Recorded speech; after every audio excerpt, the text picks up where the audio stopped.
This is the second video on stereo reverb, and more specifically reverb using Space Designer.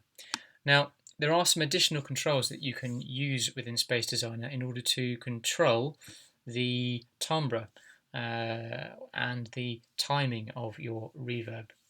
And this is important because what we're aiming to do is to try and make the reverb sound realistic.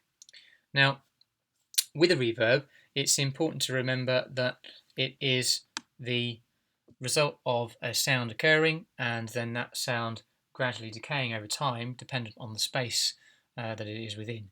So as we know that sound travels by air particles smashing into one another, and that energy is gradually dissipated until it no longer exists, and that's what we hear when a sound is made in a room. So that delay that occurs from when the sound happens to travelling to the other side of a room to hitting that wall and coming back to you is known as pre-delay. So it's the amount of time it takes for that reverb to actually come back and hit you. So what we can do is we can set that here using the reverb pre-delay. Now this only needs to be very, very short, and you can think about this scientifically.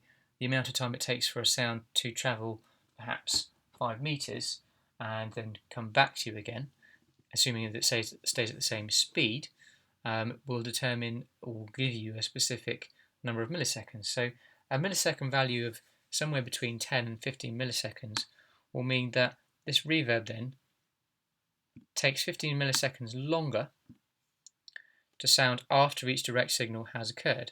So we can test this with a vocal.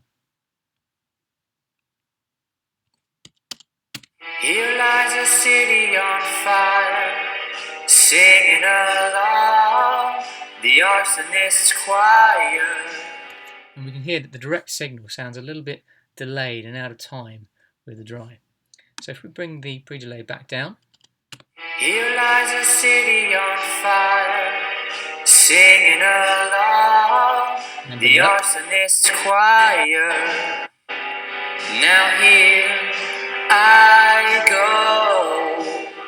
It decreases the amount of time it takes for that sound to have to travel and come back. So that's when we hear that reverb take place. So that's your pre-delay, and that's particularly useful for creating a more realistic impression of reverb. Another part of the Space Designer that is particularly useful is your EQ. So it has its own EQ bands that you can adjust, and with a reverb, what we probably want to do is to control some of that top end so that it's not too bright, because when you listen to reverb in a room, it does tend to sound muddy, unless you've recorded in a room with metallic or bare surfaces that gives you sort of a slap back type delay or reverb. It's probably something we want to avoid, because most recordings are done within soft environments where sound is absorbed by soft materials on walls and floors. So by controlling with a high shelving filter, we can control the amount of high frequencies that we have in our reverb, so it's not too tappy or too bright.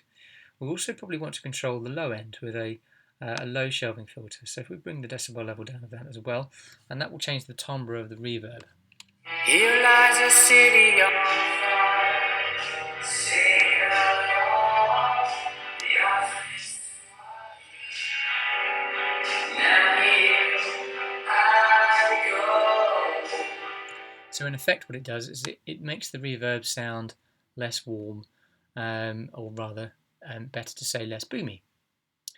And with the high end,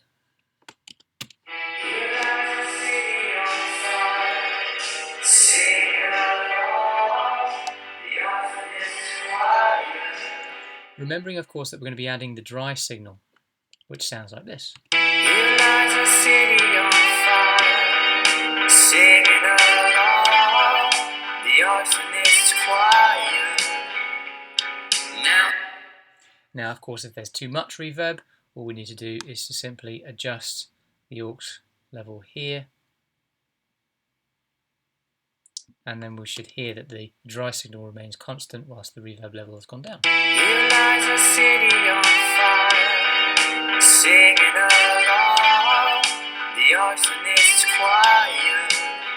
Now, another thing that this will help, or reverb and stereo reverb will help to do, is to help glue all these parts together so that they sound like they've been recorded and played in one space. So the only other things to mention with your reverb are that you can control the volume envelope, so that is how long it takes for particular elements of the reverb to appear and also to disappear, so it's effectively shaping the sample of the reverb. You can also increase the length of the original reverb. So by adjusting the sample rate, you can make it longer. Now, when you adjust the sample rate, you actually you decrease the quality of the reverb. It makes the reverb sound a bit grainier.